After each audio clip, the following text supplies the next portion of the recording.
Buenos días, hermanos. En este caso, buenas noches para el estudio que tenemos normalmente los días martes. Hoy es martes 7 de julio de 2020. Iniciamos una nueva serie. Damos gracias a Dios por estar bien, hermanos. El Señor les guarde y les bendiga. Espero que hagan ustedes el tiempo para el estudio. Hay un gran esfuerzo en hacer esto y lo digo con toda humildad. No es para que usted esté equipado. No es mi anhelo como hermano suyo, como pastor, es que usted tenga firmeza en ser cristiano, hijo de Dios, y el estudiar la palabra, eso nos da. Oramos al Espíritu Santo para que Él se revele, ¿verdad? Para que Él revele a Cristo, para que revele la obra del Padre, y pues en esa revelación vamos a encontrar la seguridad de la vida. Amén. Así que hoy iniciamos una nueva serie que es sobre la vida de Saulo de Tarso, ese hombre que luego fue llamado Pablo y que el nombre significa pequeño, ¿verdad? Un nombre que le recuerda a ese varón que él es pequeño, pero con la unción del Espíritu Santo él llegó a ser usado de una forma maravillosa. De tal suerte que tenemos 13 cartas, 13 libros del Nuevo Testamento que el Señor lo inspiró a escribirlo.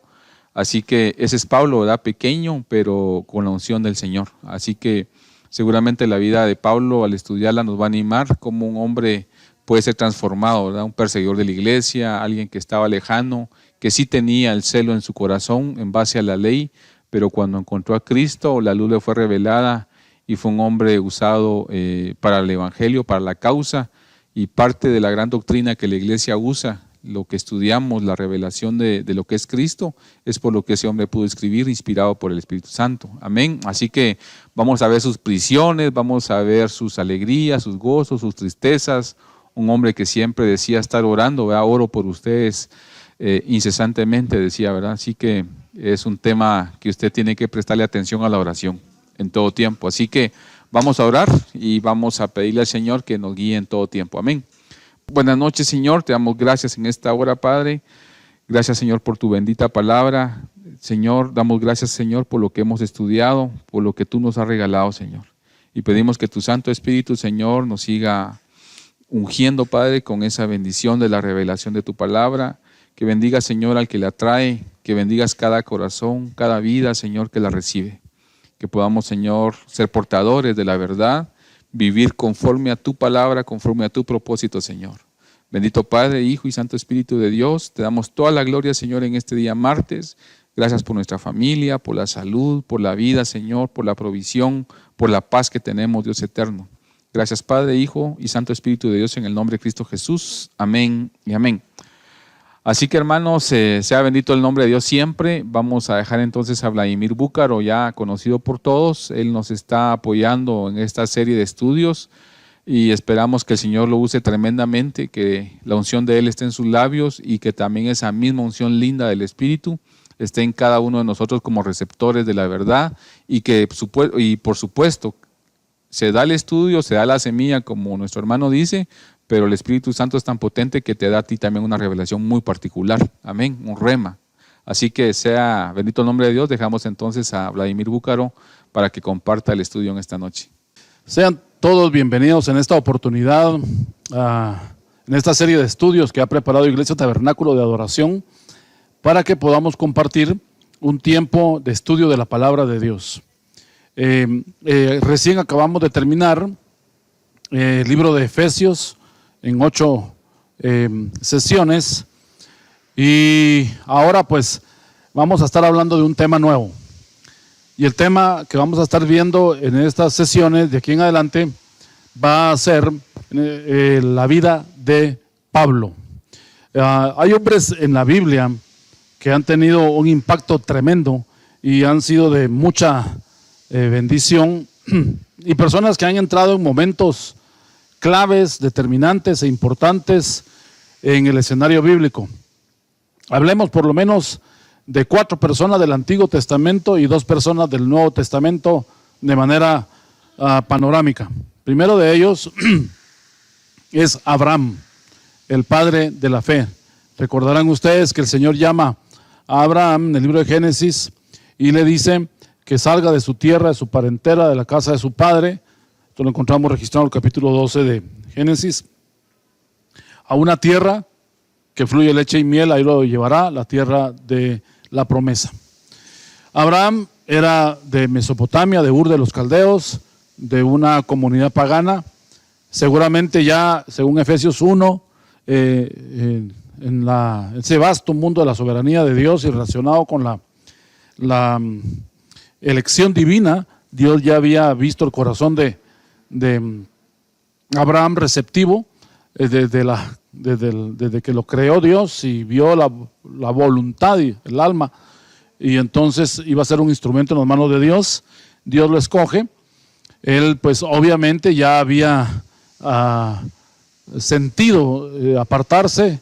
Algunos creen que también su padre Taré ya había sentido, según el Talmud hebreo, salir del paganismo. Se cree que Taré, el papá de Abraham, era orfebre y hacía artículos, imágenes, era un escultor pues, y él sentía una vocación y un llamado para salir de ese paganismo, y Abraham pues toma la decisión de salir, a pesar de que su padre no lo hizo, y por el llamado y la ocasión de Dios, Abraham sale, y ese es el gran desafío, que sale de un paganismo para empezar una cultura teocéntrica, y no estar en esa cultura politeísta y pagana que había en esas naciones en Mesopotamia en ese tiempo. A Abraham le tocó cambiarse geográficamente de lugar, salir de su cultura a una nueva cultura. Le toca, por otro lado, también a Abraham dejar su familia, su tierra, su parentela. Es un cambio. Entonces Abraham representa a los que salen del paganismo y entran a una nueva relación. Esto podría ser aplicable para la persona que conoce a Dios o conoce a Jesucristo. Esa persona sale de su paganismo, y paganismo no necesariamente significa que salga de una religión, sino que muchas veces el paganismo es todo lo que te aparta de Dios. Puede incluir prácticas religiosas incluyéndose. Entonces Abraham es uno de los hombres más significativos del Antiguo Testamento. En Abraham se marca un antes y un después en la historia de la relación con Dios. Levantador de altares junto con su hijo Isaac, gente que se conectó con Dios. Por otro lado, vemos, por ejemplo, también a Moisés, un hombre que era un hebreo de nacimiento, sin embargo, por circunstancias de su vida, fue llevado a Egipto y criado bajo la cultura egipcia. Y pues Moisés fue un hombre que fue el segundo de Faraón, y un hombre versado, un estadista, un intelectual, también un hombre pues que sabía las estrategias de guerra, también era un guerrero en sí. Pero Moisés es llamado de la absorción también pagana, ya no la cultura de Mesopotamia, sino la otra gran cultura que fue la cultura egipcia, y él tiene que salir de ese ambiente, dejar regresar a su tierra y ayudar a reconstruir el pueblo de Israel, que había estado sufriendo mucho la cautividad por 400 años en Egipto. Moisés entonces es llamado a sacar al pueblo a un nuevo periodo de tiempo de cautividad a libertad, pero tuvo un costo, muchos murieron en el desierto. Entonces Moisés recibe la ley del monte Sinaí, en el libro de Éxodo está registrado esto, y entonces él empieza a estructurar las leyes, una nueva constitución para que un pueblo escogido por Dios fuera el que guardara los pactos y el que se encargara de cuidar la palabra dada al hombre para que el hombre pudiera construir un buen futuro. Dos personas importantísimas: Abraham, que sale de un lugar a otro creyéndole a Dios, y luego Moisés, que recibe la instrucción divina y se mueve en fe también y ve los milagros de Dios, recibe los 10 mandamientos y las leyes. Y entonces Moisés representa a aquellos que están teniendo como la revelación, el entendimiento de Dios, Al decir revelación no digo cosas nuevas, sino cosas ocultas que ya están y que Dios quiere mostrarlas para que aprendamos más. Y a todos aquellos que tienen hambre y quieren pasar de un lado a otro. El tercer personaje del Antiguo Testamento que es importante está el rey David. Entre tantos, hay muchos más, pero solo escogí algunos para poder ver cómo ellos pudieron pasar de una etapa a otra.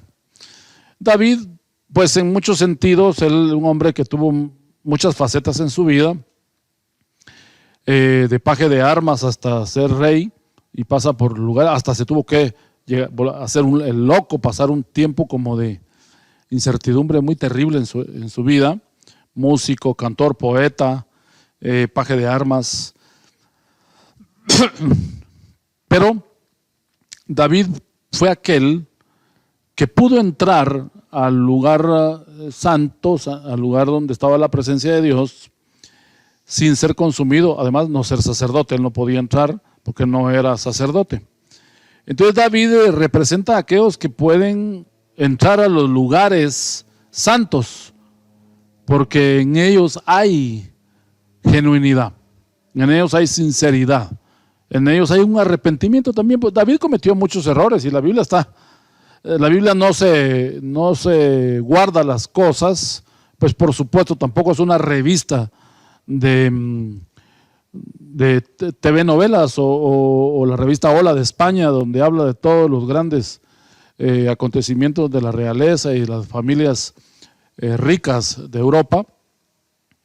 La Biblia sí muestra muchas veces la vulnerabilidad y la humanidad de las personas, y David es un ejemplo. Está plasmado todo su adulterio y muchos pecados, y eso creo que en algún sentido, cuando uno contrasta eso con los salmos, entiende que David logró en medio de sus errores salir y caminar para conocer más a Dios. Entonces David representa a aquellos que tienen un corazón honesto, sincero, y que salen de su tradición, de su organización, del ambiente donde uno se siente en la zona segura, y son los que trascienden para conocer más a Dios en la adoración, en la alabanza, como David es bien conocido. Dentro de sus facetas, de todos los anteriores también, muchas facetas más, tendremos que hacer un estudio de cada uno de ellos. Solo estoy tratando de enmarcar personas que fueron claves en la línea del tiempo, de la historia, del plan divino de Dios para con el hombre, principalmente a través de Israel en el Antiguo Testamento. Y el último personaje del Antiguo Testamento que también nos llama la atención, que es una persona muy destacada, es Esdras. Esdras era un escriba, pues era un compañero de la restauración de Jerusalén, al lado de Nehemías. Pero Esdras era Nehemías se dedicó más a lo físico y Esdras más a lo espiritual, podríamos decirlo así. Esdras descubre la ley, recupera la ley, lee la ley, se sube a un púlpito, pone a gente que le ponga entendimiento a las personas, celebran la Pascua, y hay como lo que pasó en tiempos del rey Josías, que era muy jovencito, también hubo un avivamiento en Israel, a pesar de que estaban pues padeciendo la cautividad de Babilonia. En medio de esa cautividad había gozo, algo así como nos está pasando el día de hoy a nosotros en estos tiempos de restricciones y de pandemia y de esta plaga del COVID-19. Tenemos tanta noticia triste. Guatemala al día de hoy pasando posiblemente este mes y el siguiente su etapa más difícil, la etapa pico, donde tenemos ya muertes. Ya no solo son números, son rostros. Ya nos está pegando en nuestra familia. Antes decíamos esto aisladamente o en el extranjero. Ahora ya tenemos nosotros noticias de familiares nuestros que están padeciendo esta situación, pero en medio de todo eso también está la alegría de conocer al Señor, porque no nos debe de robar el gozo de estas cosas. Si no, imagínense, nosotros estaríamos circunstanciados a ser felices en base a las cosas que nos vengan, porque el gozo es fortaleza, es algo interior. De hecho, el gozo es un fruto del Espíritu más que la alegría. La alegría es un sentimiento, el gozo es un fruto, es una virtud que se desarrolla en la vida del creyente.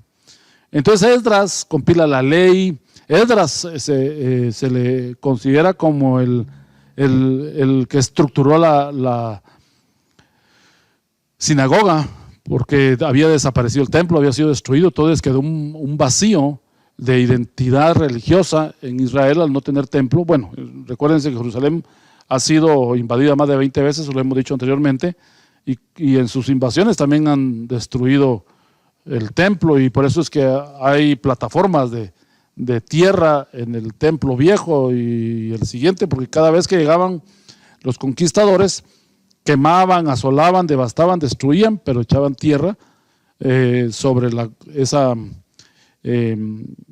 pues ruinas, y de ahí el pueblo cuando reconstruía encima de eso, y así se iban haciendo. Esdras se le debe mucho. Esdras introduce el estudio, el esquema de la oración, la oración en sustitución del altar del incienso, porque no se podían hacer las fiestas, las ceremonias, no había templo, los sacerdotes levitas estaban escasos, había una crisis religiosa 400 años antes de Cristo, un poquito más, como 500 años antes de Cristo, en tiempo de Esdras, 435 por ahí.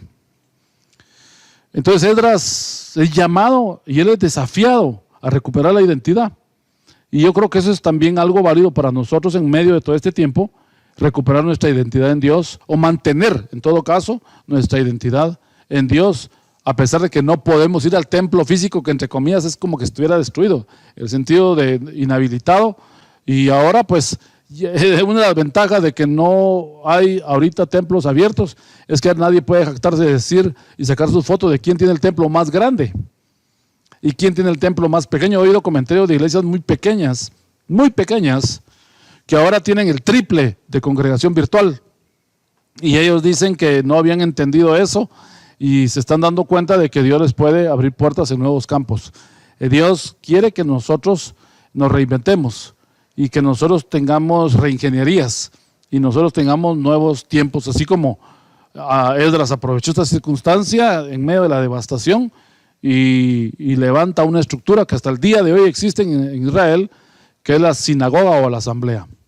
Bueno, Abraham, Moisés, David y Esdras son como personajes que unen los eslabones de la cadena de la voluntad de Dios y el desarrollo del plan de Dios en la tierra, y que fueron personas muy, muy importantes. En el Nuevo Testamento, pues indudablemente el centro de todo es nuestro Señor Jesucristo y su ministerio, que Él vino a revolucionar. Y una cosa que es muy interesante, alguien diría por qué Cristo nació en ese periodo de tiempo, hace 2000 años casi. ¿Por qué no nació ahora? ¿Por qué no nació antes? ¿Por qué no?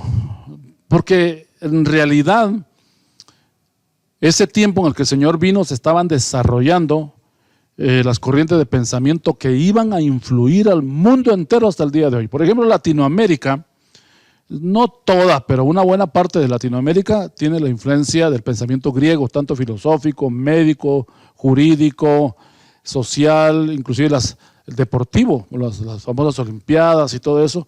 Ese es todo un sistema griego de influencia, las corrientes de pensamiento, muchas corrientes de pensamiento son de origen griego, que los romanos las adaptaron, pero que a final de cuentas son griegas y venían 700 años antes de Cristo, y con todos sus famosos pensadores, que en realidad eran gente muy racional, una gente que manejaba mucho el método inductivo, o sea, un paso te lleva a otro, reflexionaban mucho, razonaban mucho, no como nosotros muchas veces usamos el método deductivo, ¿verdad? Deducimos una cosa y sobre eso predicamos muchos, y eso está malo. Tenemos que tener la inducción, es que nos lleve a alguien de la mano guiándonos, y nosotros sabemos que es el Espíritu Santo, la palabra, la sabiduría, el entendimiento, los comentarios bíblicos, los comentarios de otros. Si uno va a predicar, tiene que tener una serie de información, como lo que estamos haciendo ahorita. Antes de hablar de Pablo, estamos dando como una idea general de los personajes, y vamos a ver un poco también el trasfondo, que es el tema de hoy, el religioso en los tiempos de Pablo y el tiempo de la iglesia primitiva, ¿verdad? Y en el tiempo del Nuevo Testamento. Nuestro Señor Jesucristo vino a renovar todo. ¿Oísteis que fue dicho? Mas yo os digo, decía el Señor. Se le elevó, la sabiduría reveló, o sea, explicó lo oculto, y vino hasta el día de hoy algo que está teniendo todavía un efecto expansivo al mundo, que es la revelación del amor de Dios y el deseo de tener comunión con el hombre de parte de Dios, esta bendita Trinidad, para restaurarnos y salvarnos. Y finalmente del Nuevo Testamento pues encontramos a Pablo, tenemos a Juan, tenemos a los demás, a Marcos, a Lucas, tenemos a tantos que han contribuido para que se desarrollara el Nuevo Testamento, pero principalmente Pablo, después de nuestro Señor Jesucristo, podríamos llamarlo el personaje más importante. Él es el arquitecto de la iglesia, él es el diseñador de la estrategia de la iglesia. Pablo es una persona muy versátil, una persona que es incluyente en el sentido de que no deja a nadie afuera. Pablo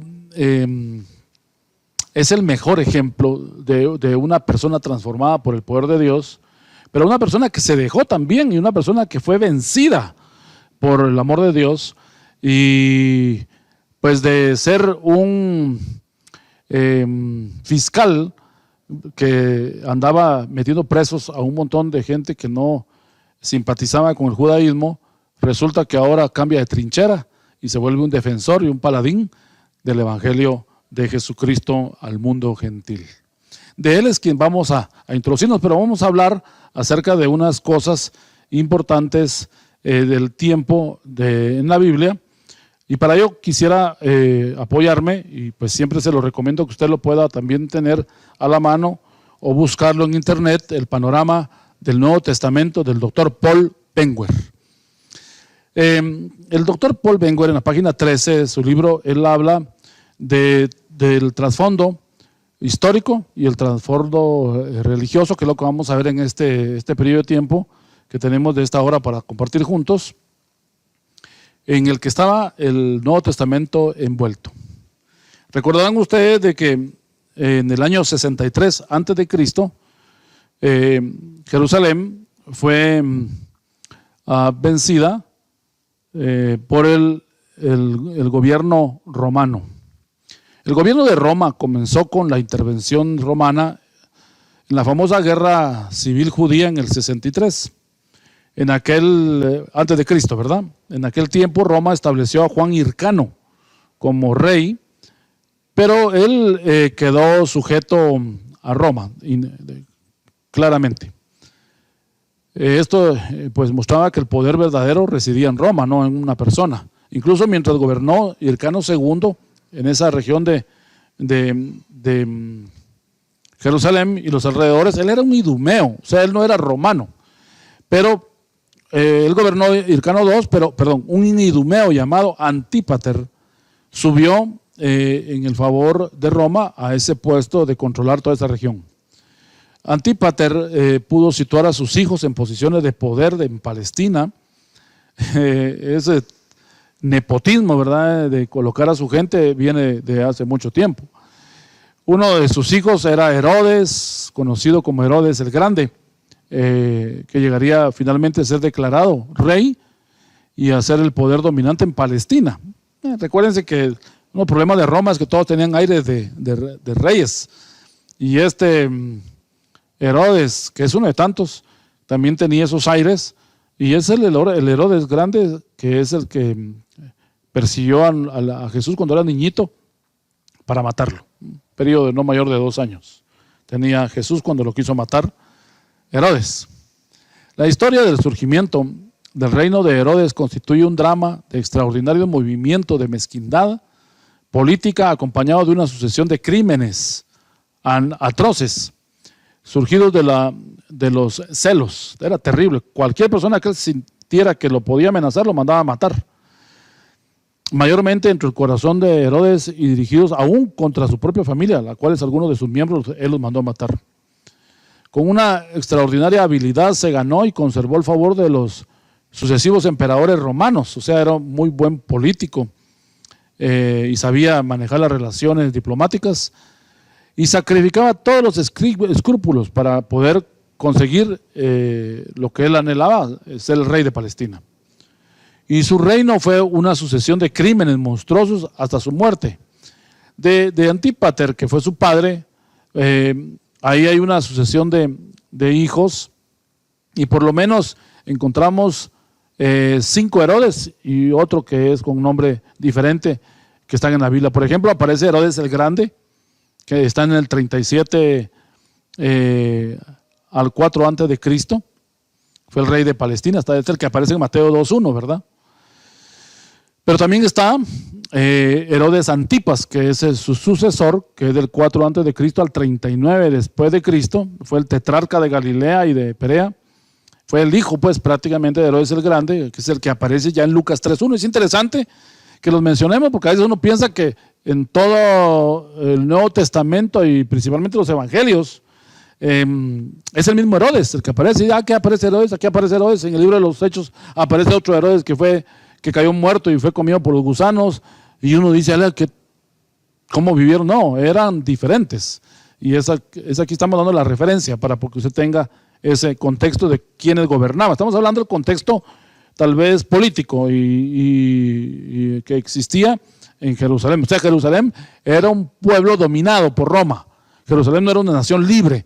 Tenían libertad religiosa y un poco de libertad de sus ciertas leyes civiles, porque Roma, a final de cuentas, era tan simple su sistema, que a Roma lo único que le interesaba era que levantaran la mano ante César, lo reconocieran como su Dios, su Señor, y a Herodes también, que pues eran los reyesitos menores de turno, que dieran sus tributos y que cumplieran reyes y que no se rebelaran contra el sistema. Media vez eso sucediera, no le interesaba a Roma culturizarlos. Sin embargo, dentro de la misma Roma había un grupo de personas que eran del contexto griego y esa gente es la que sí pegó.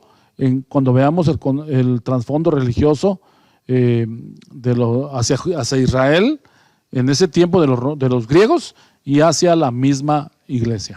Vamos a comentar algunas cosas para que usted sepa a qué se iba a enfrentar Pablo. O sea, Pablo no llegó a una ciudad ideal y todo nítido y todos los que colaboraron y la presencia de Dios, recursos por aquí, levantó un gran ministerio, iglesias, radios, televisión, su red apostólica. No, aquí es una cosa difícil el tiempo que se vivía acá. Por eso es importante hacer en esta primera parte de la vida de Pablo, hacer toda esta masa contextual para conocer cómo era el ambiente, y ya en la segunda parte le prometo que vamos a empezar a hablar ya algunas cosas importantes relacionadas con la vida del apóstol Pablo.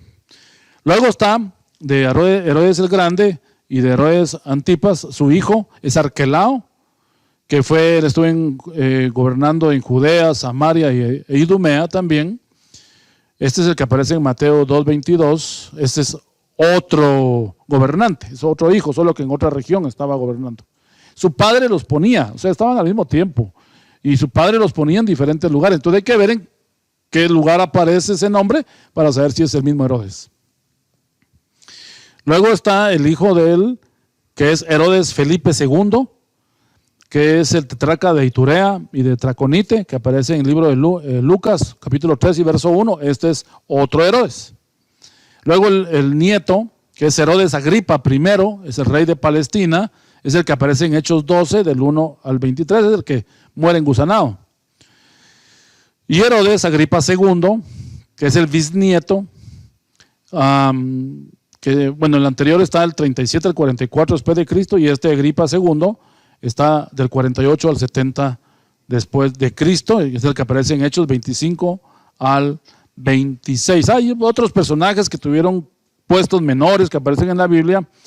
Por ejemplo, está Herodes Felipe I, Marcos 6, no es relevante su trabajo, no se menciona casi nada.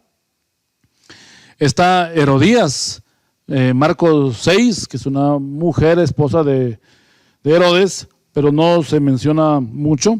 Bueno, su única aparición fue para mal, aparece pues en su tiempo pidiendo la cabeza de Juan el Bautista, y eso le costó básicamente la vida al profeta de transición, ¿verdad? Que venía desde Malaquías, la voz de Dios en silencio, y luego Juan el Bautista recibe el mensaje, prepara el camino al Señor, y él introduce a Jesucristo a través del bautismo al ministerio y luego desaparece con esa triste ejecución en manos de Herodes y de esta mujer también Herodías.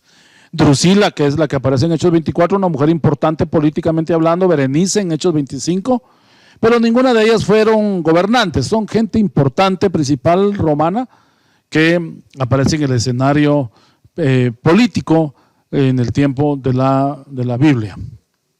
Bueno, la vida y el gobierno entonces de los Herodes, principalmente Herodes el Grande, nos lleva a los días del Nuevo Testamento, definitivamente, por cuanto uno de sus últimos crímenes monstruosos fue el asesinato de los niños pequeños de Belén, que queda registrado en el Evangelio de Mateo, una cosa terrible, terrible, persiguiendo a los niños. Lo mismo que hizo Faraón, ¿verdad? En el libro de Éxodo, quería matar a los niños. Eso es algo interesante, ese espíritu de asesinar niños, ¿verdad? El aborto y todo ese tipo de cosas, terrible, que puede ser un similar para el día de hoy. Bueno, y también el acoso infantil, el abuso infantil y todo ese tipo de desviaciones y prácticas que gente enferma pues tiene el día de hoy, la cual la sociedad está despertando para poder controlar eso y erradicarlo. Bueno, hay un trasfondo entonces religioso que nosotros también tenemos que saber que hubo en el tiempo del Nuevo Testamento y en los tiempos de Pablo, que es el personaje al cual nos vamos a remontar en este estudio. Así como hay muchos grandes sistemas religiosos e ideas en la sociedad moderna, así sucedió en los días del Imperio Romano. El doctor Paul Wenger comenta y dice que Cristo, los apóstoles y la iglesia primitiva confrontaron una amplia gama de religiones y filosofías. Y hay que conocerlas, por lo menos de una manera rápida, pero sí puntual en detalle de lo que creían, para saber cuál era el contexto religioso y el trasfondo religioso de esos días. Bueno, una de las religiones y filosofías en el mundo romano era el famoso panteón grecorromano. A diferencia de los griegos, ¿verdad? Que los griegos creían en el Olimpo, los romanos creían en el panteón. Y para panteón, para usted en el mundo latino, por lo menos en Centroamérica y particularmente en Guatemala, el panteón es para nosotros el cementerio. En realidad la palabra no es esa. El panteón era como una sala de sesiones, una mesa redonda, un grupo donde se juntaban personajes importantes, así se le llamaba, y a ese lugar, esa sala, donde estaban las personas más importantes, era el panteón grecorromano.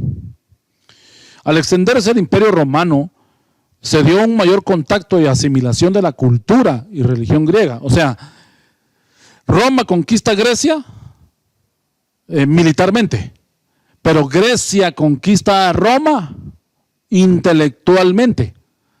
Roma adopta muchas de las creencias griegas dentro de su cultura, aunque quiero ser muy honesto y muy franco, a Roma se le llama la cloaca de las naciones, o sea, el desagüe, el drenaje, la reposadera de las creencias, porque ahí es donde se dan y convergen el mitraísmo y muchas prácticas paganas donde vienen a acomodarse todas las prácticas desde el zoroastrismo de Egipto, los pensamientos caldeos y muchas prácticas paganas, algunos pensamientos de los países nórdicos, de los druidas y cosas que venían, mientras más extraña fuera la práctica, más era aceptada. Y vamos a ver un poco acerca de eso en Roma. Roma era como un lugar donde se sembraban cualquier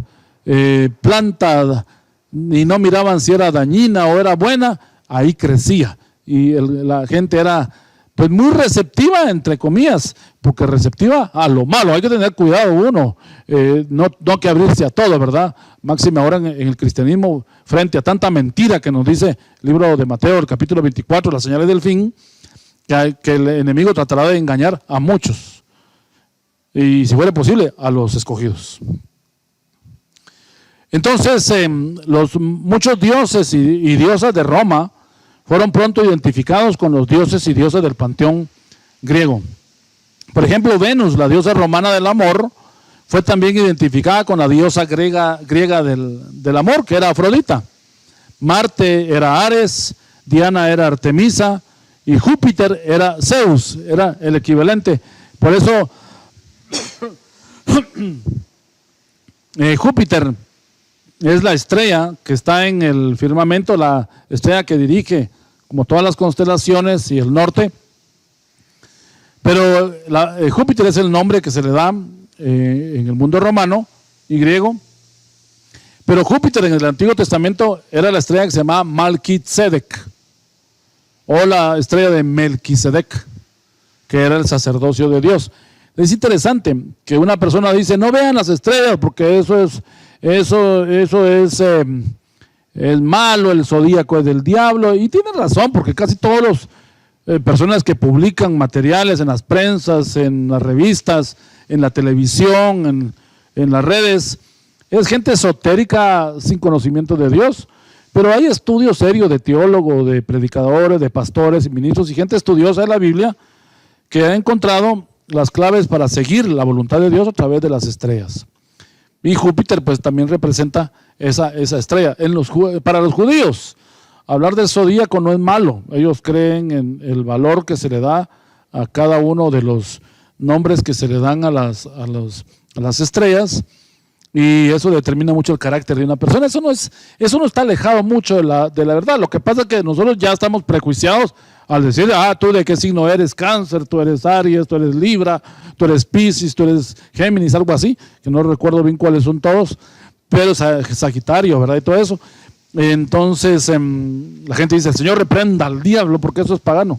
Para usted que lo ha recibido así, pero para los judíos no es así, y tiene su contribución de verdad. Entonces, pero tampoco tiene que usted decir, entonces el hermano dijo ahí en la grabación, entonces que podemos ir a consultar al horóscopo, ¿verdad? Yo no estoy diciendo absolutamente nada de eso. Estoy diciendo que esas cosas, algunas tienen un contexto bueno, utilizadas malas.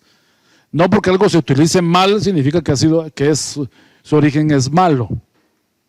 Las drogas nació, la cocaína, la marihuana, eran productos que se utilizaban para la medicina, para calmar el dolor. Vaya, y al día de hoy se utiliza para elevar a la gente al séptimo cielo, pues, y navegar en su mente a través de los barbitúricos. Entonces, una cosa buena utilizada para lo malo. Para la época del Nuevo Testamento, el culto de aquella hueste de dioses y diosas estaba en decadencia. O sea, realmente la gente ya le estaba perdiendo credibilidad a esas deidades. Las luchas por el poder, las intrigas, la inmoralidad de aquellos dioses, junto con su evidente incapacidad de ayudar a sus adoradores, llevó a esta decadencia de la fe entre las gentes del imperio. Todo el sistema de deidades era desafiado y escarnecido por muchos filósofos y maestros. Sin embargo, había todavía algunos que se adherían a los viejos dioses y los adoraban. Pues es claro, ¿verdad? Usted ve, por ejemplo, un Zeus con multitud de mujeres humanas y naciendo semidioses. Entonces ve un dios mujeriego, ve a Baco, el dios de la vendimia, y ellos le adoraban, clamaban y nadie le respondía. Entonces usted ahora puede entender en el libro de los Hechos cuando Pablo llega a aquel Areópago y encuentra las figuras de las deidades y personas importantes y mira un lugar vacío que decía el Dios no conocido. Y entonces él se da cuenta de que ellos en alguna manera ya están cansados de ese sistema y dejan un vacío para un Dios que no conocen, que de repente sí les funcione, porque aquellos que conocen no les funciona.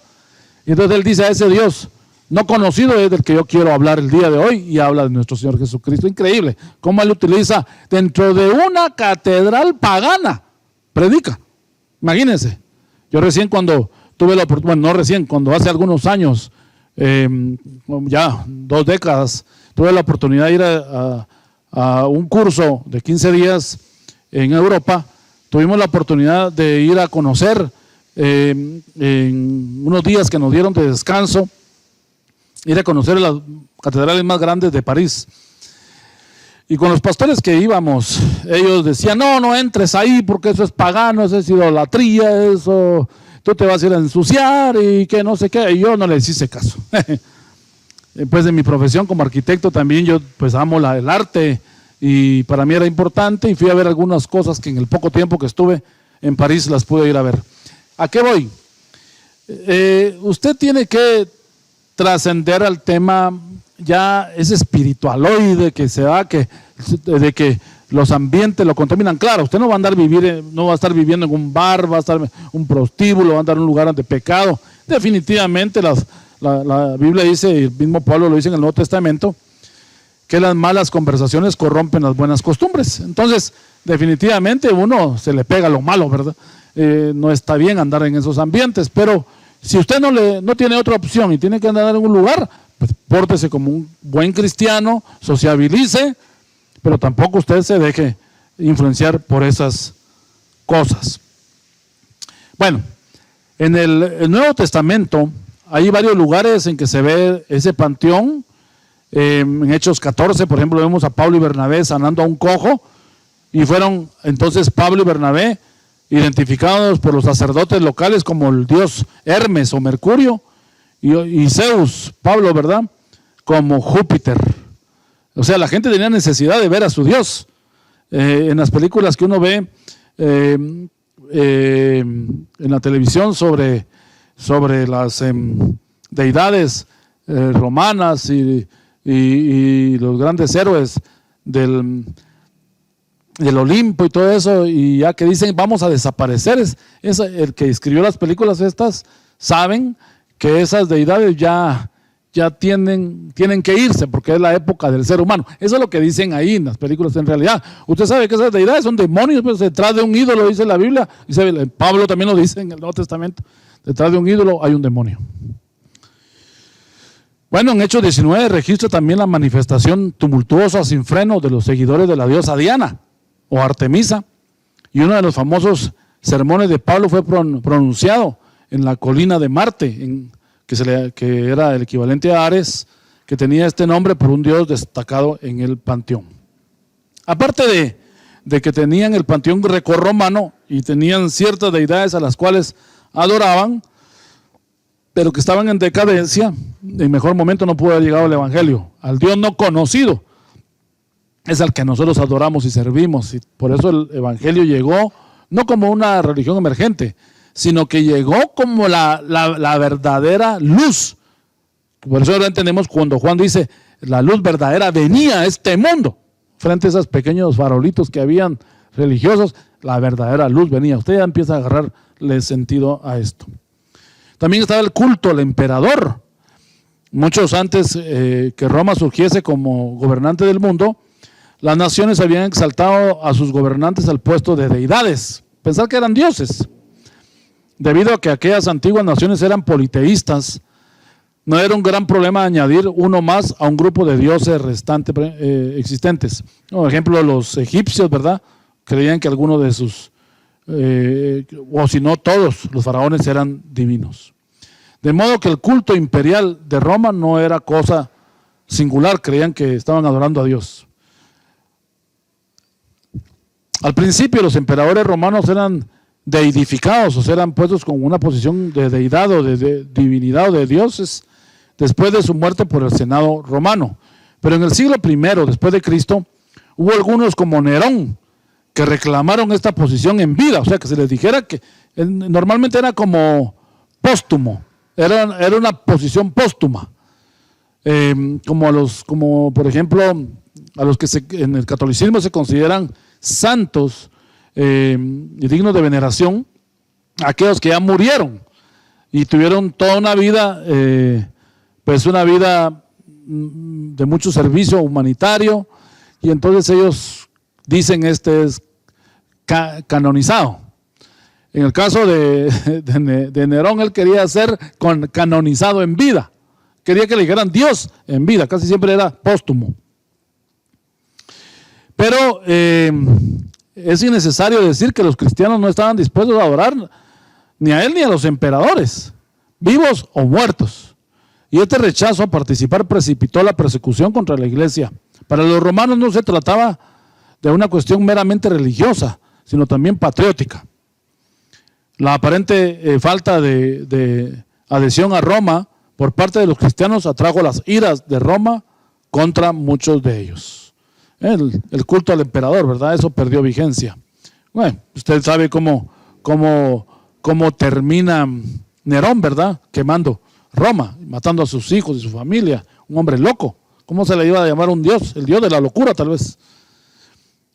Había otras religiones que eran interesantes y que Paul Wenger en este panorama del Nuevo Testamento menciona,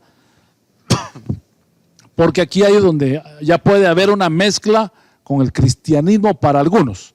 Les explico y después comentamos. Se llaman las famosas religiones del misterio o la teología del misterio. Había en el Imperio Romano una gran variedad de religiones orientadas a la experiencia, que caen bajo el encabezamiento de religiones de misterio. Estas religiones de misterio recibieron este nombre porque prometían una unión mística con alguna deidad para los iniciados que aprendiesen los secretos de aquella religión. En comparación al culto al emperador o a la religión tradicional del panteón, estas religiones ofrecían una fe más personal y experimental. Interesante, el Evangelio ofrece eso. Una fe, una experiencia, una fe más personal y una experiencia al pueblo. O sea, que se viviera, que se sintiera. Y apelaban a las emociones más que a la voluntad o al intelecto. Muy pentecostal, diríamos en nuestros días, de esas religiones del misterio. No estoy hablando en detrimento, pues yo soy pentecostal en el sentido de creer en los dones y en el poder del Espíritu, no soy cesacionista. Sin embargo, también creo que hay abusos y hay cosas que no son genuinas, hay cosas que son del alma y hay algunos que rayan hasta en la brujería. Pero se enfatizaba mucho la experiencia de éxtasis más que a la enseñanza. Las enseñanzas que ellos tenían, las religiones del misterio, a veces eran a menudo vagas y sumamente simbólicas. Bueno, muchas son así el día de hoy. Son muy alegóricas, ¿verdad? Hay pastores que solo predican de alegorías, pero nunca atan un verso con otro, ni crean ellos no utilizan el bosquejo expositivo, ¿verdad? Ni el método temático, o sea, es lo que se les viene y sobre eso ponen figuras y tipos de la Biblia y todo es alegórico. Alegórico es ponerle a esta botella, este soy yo, y el espíritu del que está dentro y me está llenando adentro. Entonces es una alegoría, alegorizo. Y de todo lo que existe alegorizo. Terrible, terrible, muy, muy delicada la alegoría. Aunque había una variedad de religiones de misterio, había un énfasis común. Los adherentes entraban en una unión con su Dios por medio de ritos secretos que solo conocían los miembros de la hermandad. Eran grupos que en tiempo de Pablo existían gente que estaba harta y cansada de todo el sistema ya arcaico y que no funcionaba e impersonal del panteón grecorromano, que ellos definitivamente encontraron una nueva forma de tener su espiritualidad. Bueno, y esta unión con esa deidad en las religiones del misterio les garantizaba la inmortalidad a ellos. Los misterios también involucraban ritos iniciadores, secretos, y otros involucraban lavamientos ceremoniales, rociamiento con sangre, medios sacramentales, embriaguez, frenesí emocional y unos ceremoniales imponentes mediante lo que los devotos entraban en comunión con la deidad. Era una cosa que lo hacía muy atractiva la experiencia, eran cosas muy emocionales. Bueno, hay una discusión continua entre los eruditos del Nuevo Testamento acerca de la influencia de las religiones de misterio en la iglesia.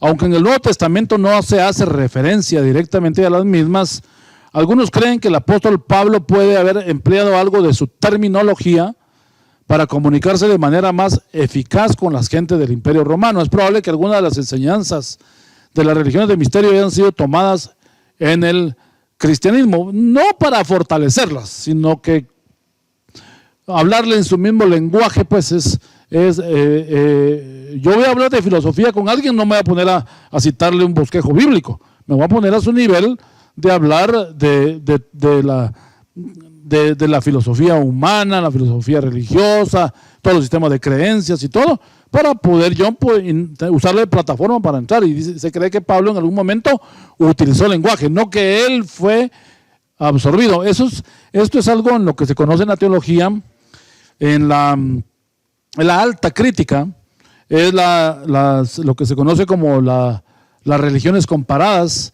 donde se cree que en algún momento la Biblia o los pensamientos adheridos a la Biblia, no todos vienen de la divinidad, sino que algunos vienen tomados, son prestatarios otros lugares o influencias. Por ejemplo, que Salomón, no todas las palabras que utilizan Proverbios vienen de la palabra, sino que vienen de la cultura y la sabiduría de aquel tiempo. Y es cierto, algunas están adheridas. Entonces, sí hay que pensar que algunas empatan y tienen relación, porque hay cosas de la cultura y hay cosas de la moral y cosas de la ética que no pelean ni están en desacuerdo con la Biblia. Llegan a un punto en que se juntan, pero ya su fin es muy, muy diferente. Eso tenemos que tener cuidado, porque no vamos a decir entonces que la Biblia ha tomado de las religiones paganas y ocultas muchas cosas para fundamentarse, y eso no es cierto. De hecho, algunos hasta osan decir que el mismo Jesús fue prestatario o tomó prestado de otros lugares, otras influencias y otras culturas, cosas para establecer su doctrina. Y eso no es cierto. Él dice, lo que yo oigo de mi padre, eso los digo a ustedes. Hay otra influencia que hubo en tiempo de Pablo muy fuerte, que fue el gnosticismo, con G, gnosis. Gnosticismo es conocimiento. Es la palabra griega gnosis, ¿verdad? Y ellos creían, estos griegos y estos romanos con influencia griega, que la salvación podía lograrse obteniendo un cierto conocimiento. Esta filosofía se basaba en el dualismo de Platón, que enseñaba que la materia era mala y el espíritu era bueno. Esa es una doctrina de la supergracia que se ha metido también dentro de las iglesias cristianas, evangélicas, principalmente en Estados Unidos. Ha pegado en algunos lugares de por acá, pero que algunos se volvieron sectas y empezaron a predicar herejías. Usted sabe que una herejía es una verdad llevada a un extremo. Tiene algo de verdad, pero está llevada a un extremo. Entonces, prácticamente, si este concepto platónico se está en boga en ese tiempo y se estaba hasta de repente metiendo en la iglesia, y algunos al día de hoy hasta volvieron teología a eso, pues hacen eco a lo que Pablo dice cuando dice y lo bueno que quiero hacer no lo hago, y lo malo que no quiero hacer eso hago. Miserable de mí, ¿quién me podrá librar de este cuerpo de muerte? Que yo quiero hacer lo bueno y no lo hago. Entonces, dice, llego a esta conclusión, que ya no soy yo el que lo hago, sino que es esta naturaleza la que peca. Así me dijo un hermano a mí, un predicador, un pastor, ¿verdad? Me dice, entonces, yo llego a la conclusión en mi libertad cristiana, que si yo voy a pecar con una mujer, el que está acostado con ella en esa cama es el hombre viejo, el que está viciado en el pecado, pero mi espíritu y mi alma están puros, porque ellos no lo quisieron consentir, lucharon para no hacerlo. Ese es el dualismo platónico. Y eso no hay que aceptarlo en la iglesia, definitivamente. Esa es una aberración al pensamiento bíblico divino. Bueno, Dios, decían los gnósticos, es demasiado grande y demasiado santo para haber creado el mundo material con tanto contenido de bajeza y corrupción. Los gnósticos enseñaban que al crearlo, la suprema deidad había procedido por una serie de sucesivas emanaciones, cada una de las cuales era inferior a aquella de la cual procedía, hasta que finalmente la última de esas emanaciones, o aeones que le llaman los gnósticos, como ellos lo llamaban, creó el mundo. De este modo la materia se equiparaba con el mal. Si el hombre deseaba obtener salvación, podía lograrlo renunciando al mundo material y buscando el invisible. Entonces, si usted se da cuenta, ahí ellos creían que la eón, ¿verdad?, que era esa como emanación, esa última emanación divina, los lleva a ellos a vivir en un mundo de pecado, pero realmente esa última emanación, que la que nosotros conocemos como del Dios, el Dios que nos muestra la historia y la Biblia, es un Dios imperfecto. Porque ¿cómo un Dios perfecto puede crear una creación imperfecta? O como resultado de una creación imperfecta. Ese pensamiento es muy racional. Pero nadie se pone a pensar de ellos. Que Dios deja que el hombre se rebele para volverlo. Porque es más fácil restaurar a alguien que quiere, está consciente y sabe que se alejó, que alguien que quiere vivir disipado en el pecado. Bueno, todos los gnósticos, algunos de ellos practicaban el ascetismo. El ascetismo es como vivir separado de todo el mundo, porque ellos decían, todo esto es tan malo que todo me contamina, entonces me voy a volver separatista. Y esto lo agarraron algunos grupos, principalmente en el siglo X, siglo XI, de la historia de la religión romana, donde la gente se iba a vivir al campo, a los monasterios, pensando de que apartándose del mundo, ellos se iban a evitar la contaminación. Y realmente esté uno donde uno esté, la contaminación la lleva adentro, porque esa es la naturaleza de pecado que debe ser redimida y debe ser muerta, crucificada, dice el apóstol Pablo en Gálatas 2:20, ¿verdad? Entonces ellos hacían una severa supresión de los apetitos y deseos del cuerpo. Algunos vivían la vida tratando de restringir y de controlar los deseos del cuerpo material malo. Por un lado inclusive habían algunos filósofos gnósticos que cuando tenían pasiones desordenadas, y eso lo hicieron algunos romanos católicos en algunos periodos de la historia del catolicismo, para renunciar a su pasión y al deseo carnal y la pasión desordenada, dice que tenían zarzas en su celda y se tiraban en las espinas para que el dolor hiciera que la pasión se les fuera. Imagínense, qué terrible, ¿verdad? Pero bueno, otra aplicación de los gnósticos era que otros pensaban que había que darle libertad a los deseos, creyendo que el cuerpo material era malo y no susceptible de salvación. Entonces vivían gratificando los deseos y los apetitos del cuerpo. Razonaban que debido a que solo el espíritu puede salvarse, lo que uno hiciese con el cuerpo material fundamentalmente carecía de importancia. Así que se lanzaban a la autogratificación. Qué terrible. Aunque el gnosticismo plenamente desarrollado no apareció hasta el siglo II después de Cristo, sus primeras formas estaban presentes en el primer siglo. Muchos académicos creen que los libros neotestamentarios de Colosenses y Primera de Juan fueron escritos en parte para refutar esta emergente filosofía. Habían otras filosofías más que estaban de boga en esos días.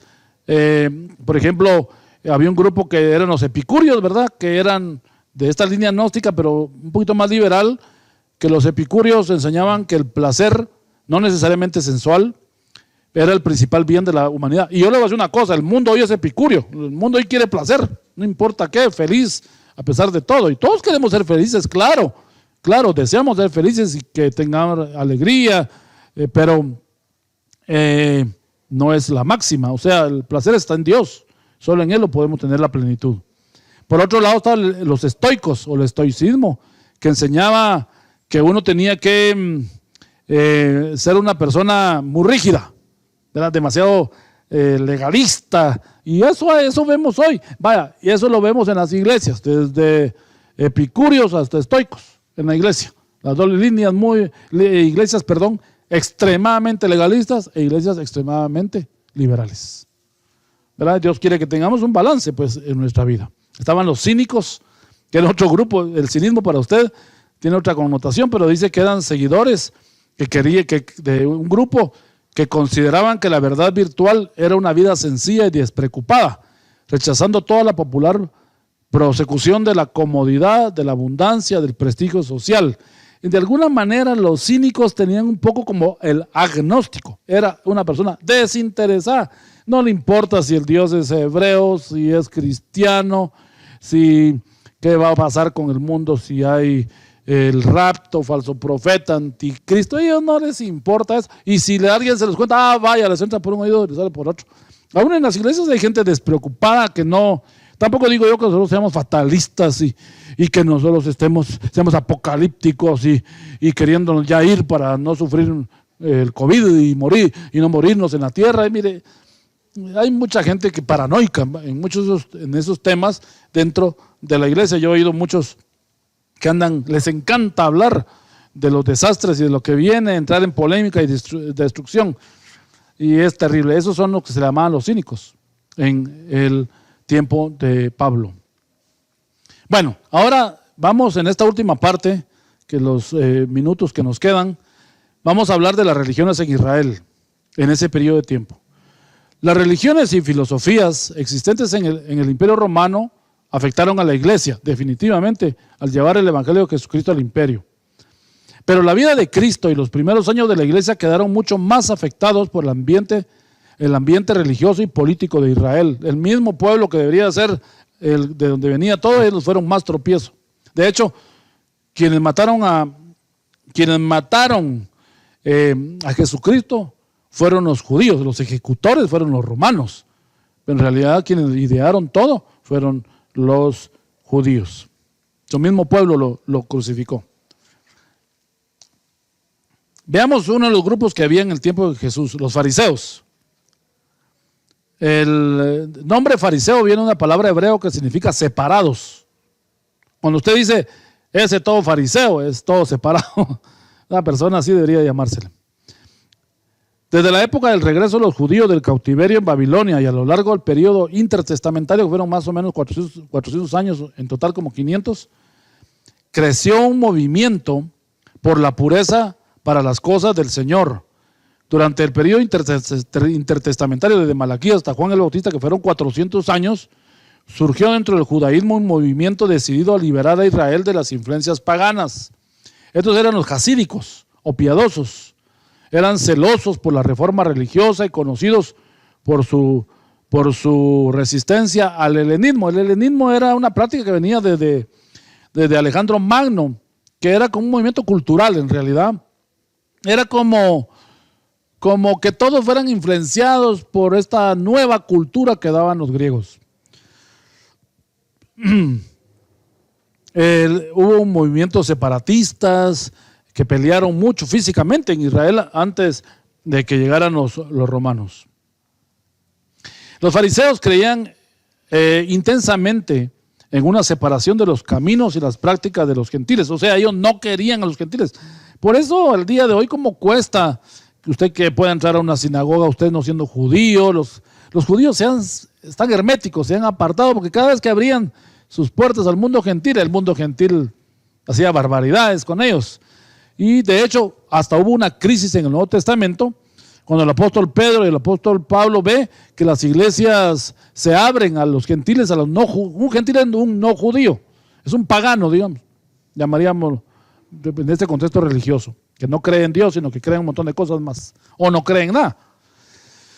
Entonces ellos llegaban a la iglesia, pero háganme el favor, las mujeres romanas entraban a la sinagoga, bueno, no a la sinagoga en realidad, porque ya no los dejaron entrar, no llegaban griegos a las sinagogas, eran a los lugares de estudio, a las casas de estudio, donde la iglesia empezó a tener sus primeros movimientos, la iglesia primitiva, cristiana primitiva, y a las reuniones llegaban las mujeres vestidas como cuando iban al teatro romano, cuando iban al coliseo romano, llegaban vestidas suntuosamente, peinados de fiesta, y las hebreas que eran muy gris, muy café, muy color ocre.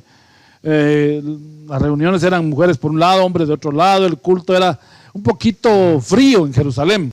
Y como siempre, hay aquellos que no aceptan los cambios, ¿verdad? No quieren gente nueva.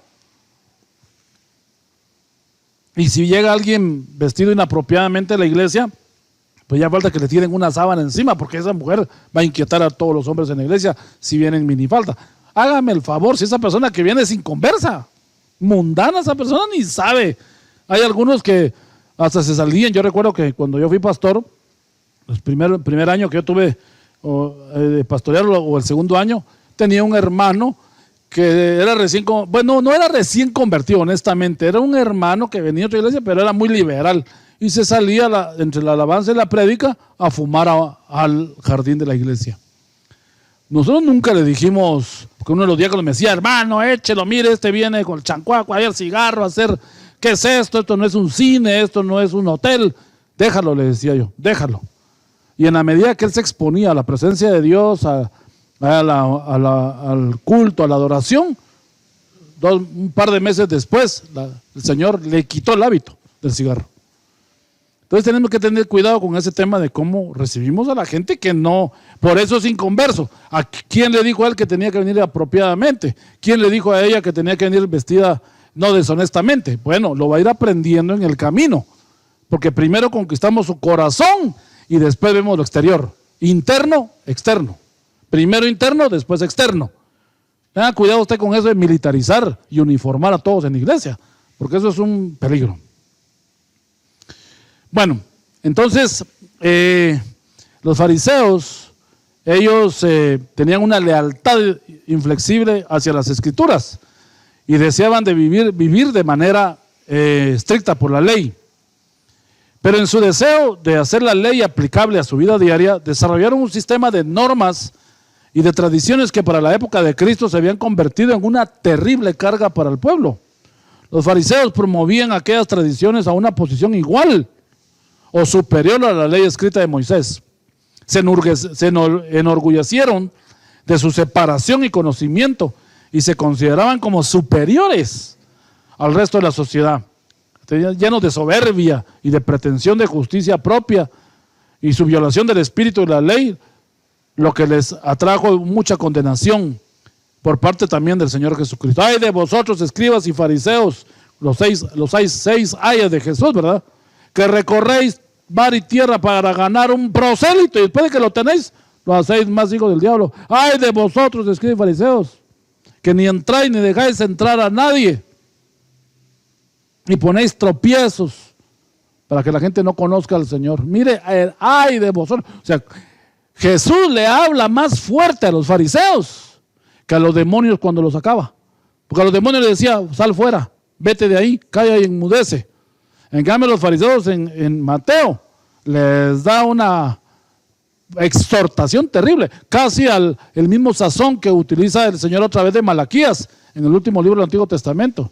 Sacerdotes que solo bajo los intereses, las cosas materiales, dejan a sus mujeres, a sus familias, a sus hijos, solo van detrás de las cosas, no, ya ni diezman, ni ustedes diezman. Les dice, me habéis robado. Terrible la acusación.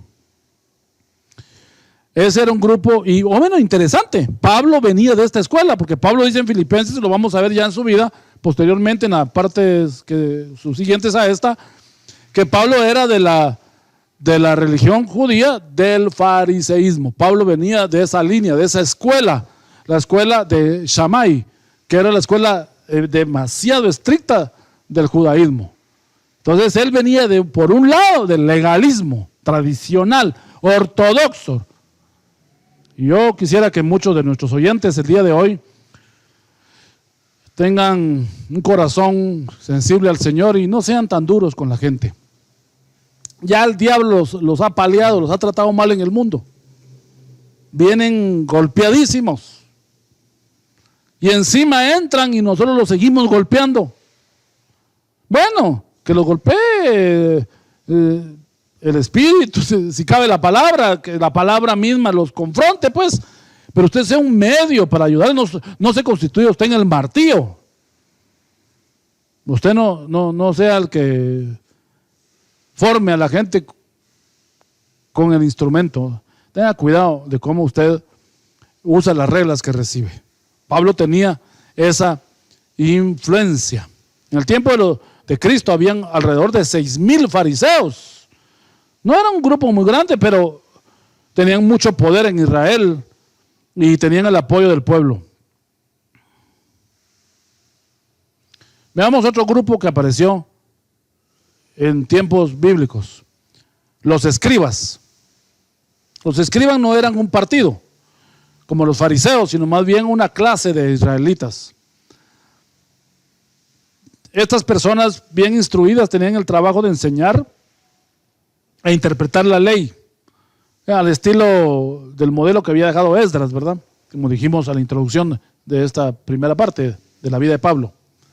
También se les designa en los evangelios como los maestros de la ley, y los doctores de la ley, cuando se menciona, son los escribas.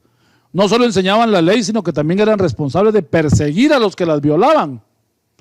Esto es lo que estaba haciendo Saulo de Tarso cuando se dirigía a Damasco, siguiendo a los cristianos. Entonces Pablo, su instrucción era farisea, pero el trabajo que estaba en Hechos 9 haciendo, que menciona cuando él llevaba cartas para llevar prisioneros a cristianos, era el trabajo de un escriba.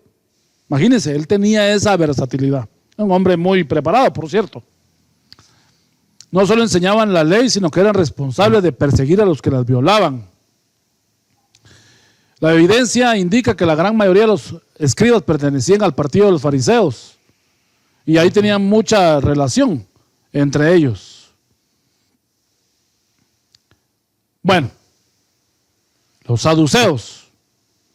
Los saduceos, o la secta de los saduceos, aparece en el periodo intertestamentario, o sea, 400 años antes. Siempre que mencione periodo intertestamentario, o sea, en medio, son los 400 años entre Malaquías y Juan el Bautista, que es lo que llamaríamos entre Antiguo y Nuevo Testamento, donde termina uno y empieza el otro.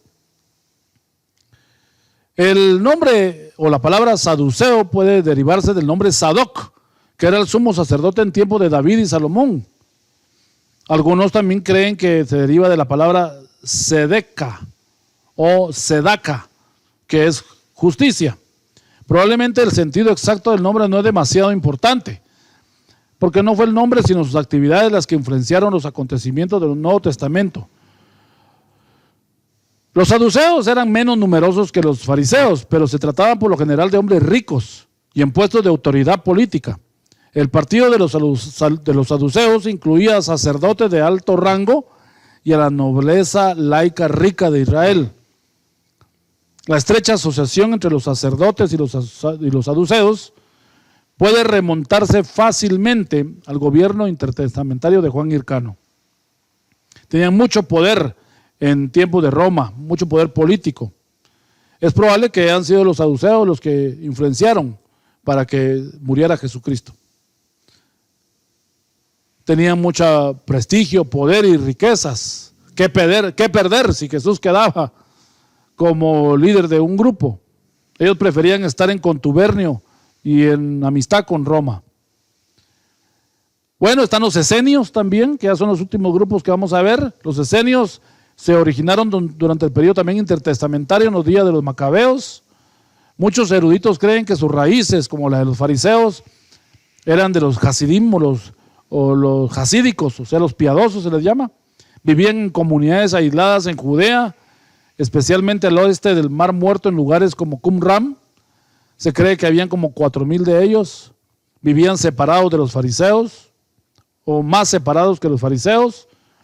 No vivían integrados a la sociedad judía. Eran conocidos por un estilo de vida estoico, o sea, rígido, sencillo, un estilo de vida mucho más gravoso para el creado por los fariseos. No son mencionados en el Nuevo Testamento, pero algunos creen que Juan el Bautista pudo haber venido de ese grupo de los esenios. De hecho, muchos creen que muchos movimientos cristianos nacieron de este pensamiento de comunidad, no tanto de apartarse, sino gente que se ayudaban, pues, eran comunidades que se ayudaban, y algo así es la iglesia, o así debería ser la iglesia al día de hoy. Los herodianos, que eran una secta política. También estaban los celotes. ¿Recuerda usted Judas Iscariote, el que entregó a Jesús, lo traicionó? Él era un celote, eran como guerrilleros. Ellos no estaban de acuerdo con lo que sucedía en ese tiempo. Bueno, nos vamos a detener acá y creo que es suficiente ya la información. Solo teníamos que decir más que todo esto y llegar al sistema de la sinagoga que estaba en ese tiempo. Los judíos de la sinagoga no aceptaron a los nuevos cristianos. Ellos literalmente los expulsaron, porque pues Jesús también en sábado sanaba gente, mandó a espigar a sus discípulos. Jesús dijo: yo soy el Señor del sábado. O sea, el sábado no es irrompible. O sea, en algún momento, por alguna razón, van a tener que dejar de hacerlo. Pero el espíritu del sábado sigue, no tanto lo literal. Es muy tremendo el día de hoy el resurgimiento de los grupos mesiánicos que rescatan muchos valores de la ley de Moisés. Pues obviamente muchos están cansados de la informalidad, del irrespeto y un poco de la mundanalidad del sistema evangélico nuestro, que en esa nuestra vulnerabilidad he encontrado como identidad en las raíces hebreas. Nosotros sí creemos que podemos rescatar cosas del hebraísmo, definitivamente del judaísmo y del Antiguo Testamento, que es la base del Nuevo Testamento. No podemos separarnos. Pero la Biblia dice en el libro de Apocalipsis que estos que siguen al Señor son los que han guardado los mandamientos y el testimonio de Jesucristo. Mandamientos es Antiguo Testamento y el testimonio está en el Nuevo Testamento. Esta es la base de lo que ocurría en ese tiempo, la sinagoga muy formal, y la iglesia entra en esa transición. Pablo nunca fue apóstol, no estuvo entre los 12. Él sí sabía de Jesús porque era contemporáneo de Jesús, él nunca lo siguió. Pablo se convirtió después de la muerte de Jesús. Pablo tuvo una revelación y un encuentro personal y una visión de Jesús que la narra en el capítulo, que se da en el capítulo 9, y él todavía en el 20 y algo del libro de los Hechos, él lo vuelve a decir y a contar más a detalle, él más sereno, qué fue lo que vivió. Pero Pablo representa como Abraham a todos aquellos que fueron sacados de un sistema y puestos en otro. Y usted, espero que esto le edifique y usted pueda ser un nuevo Pablo también, de que se levante en medio del sistema en el que está y pueda también usted ser una persona renovada por el Espíritu. Vamos a ver en la próxima reunión, le adelanto, la vida de Pablo y el judaísmo, la conversión de Pablo, el apostolado de Pablo, la personalidad de Pablo, los viajes misioneros de Pablo, el encarcelamiento en Jerusalén de Pablo, que algunos le llaman el cuarto viaje misionero, que en realidad no es cuarto, sino que es su último viaje, el viaje de Pablo a Roma, que es el que estamos mencionando, el martirio de Pablo, los escritos de Pablo, hacer unas conclusiones y alguna información anexa relacionada con la historia de la vida de este gran apóstol, que si él nos facilita a nosotros comprender en sus 13 epístolas la vida cristiana.